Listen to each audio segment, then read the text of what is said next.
I'm Jay Stelly. I'm a software engineer on the project, doing 3D graphics work, physics work, behavior modeling, that kind of stuff in the game.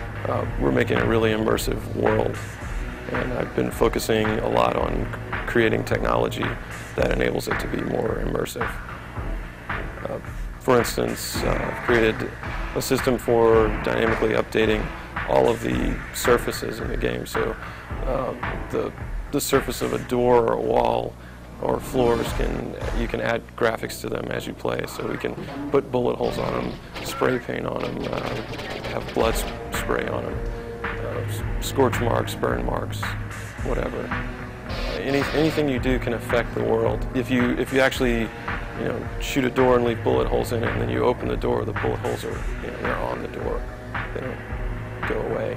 And as you play through the game, if you come back to where you've been before, you'll see all the stuff that you've done, all the damage that you've left. Half-Life has some really neat physical behaviors. We have slippery floors and icy surfaces that you can slide around on and bounce off the walls and kind of try to find your way through something. One of the sequences, you come up on this wet floor and you slide around on it and fall through this like atrium, through glass, and it breaks and just glass shatters and rains down.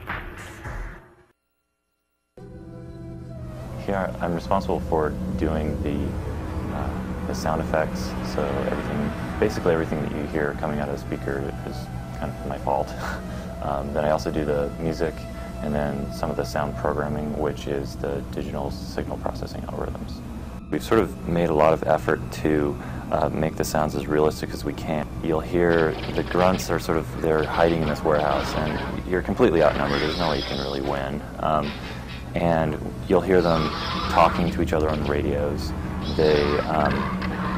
They'll sort of do things like throw grenades at you, which will bounce around, and when they're shooting at you, as they inevitably do, you'll hear gun sounds that change very subtly.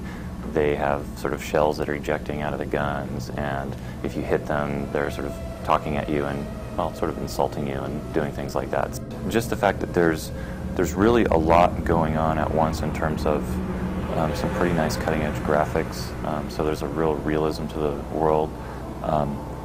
When you combine that with some fairly complex sound effects and some really interesting monster behaviors, I just hope that people really sort of get sucked into the game, so that you feel it's sort of this living, breathing place.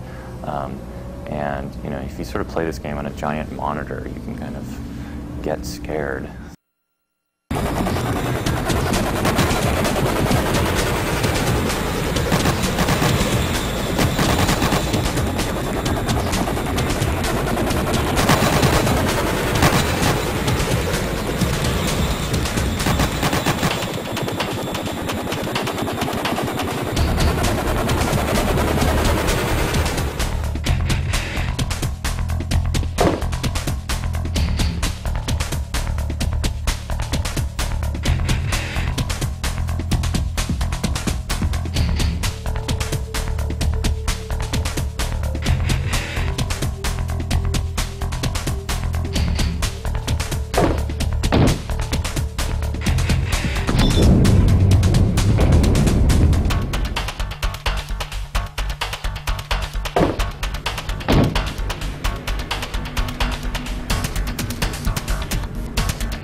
I am, at the moment, the designated writer at Valve.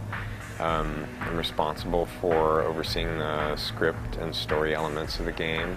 The scripted sequences allow us to tell a story without taking you out of the game. And every time you play, you'll find different events happening. Things will happen with a completely different flow. Every time you go into a new situation in the game, it can unfold in a completely different way. A lot of people look for this kind of spontaneity of gameplay on the internet, and they play Quake Deathmatch, they play with other people for the feeling that anything can happen. We're getting that feeling back into a solo play game with Half-Life, because the characters and the creatures in the game have sufficient artificial intelligence that every time they encounter each other, there's no way that the player can predict what's going to happen.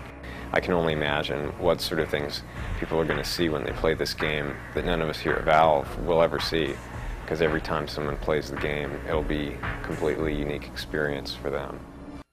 I primarily write the animation system, work on the tools exporting of the animations, and other various little engine tweaks now and again. The main advantage with going with a skeletal animation system is primarily memory savings.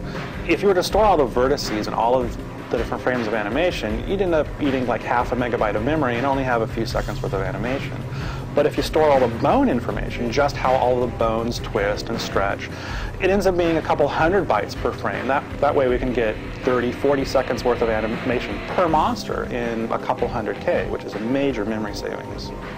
One interesting side effect is that the bones and the skin on top of them are completely disconnected. So I can take the same animation, the same motion, as you see with the bones, and put a different skin on top of it. Change the heads, change the textures, change out any body part, put a gun on the hand. When the monster plays our animation, the gun automatically moves as the hand did, because we store all of the fundamental animation of the character, which is the bones. A big goal was making it so that the animators would get exactly what they saw in 3D Studio in the game with as little loss as possible. In fact, there isn't any loss.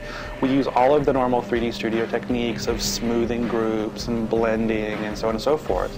Those all export, save them to a file, they go into the game, and they play back unmodified, which greatly simplifies their task.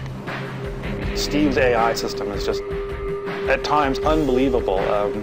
I walk into a room with 3 or 4 monsters in there who don't have weapons more powerful than me, but they outflank me and I die, and it's just like, that's finally refreshing of not going into a game and completely devastating all their monsters who just act like, you know, ducks in a shooting gallery.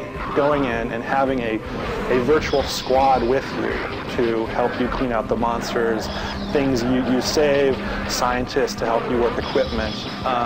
Finally, it's not just you alone in the game, it's you with lots of other characters interacting in a, you know, almost a little virtual movie.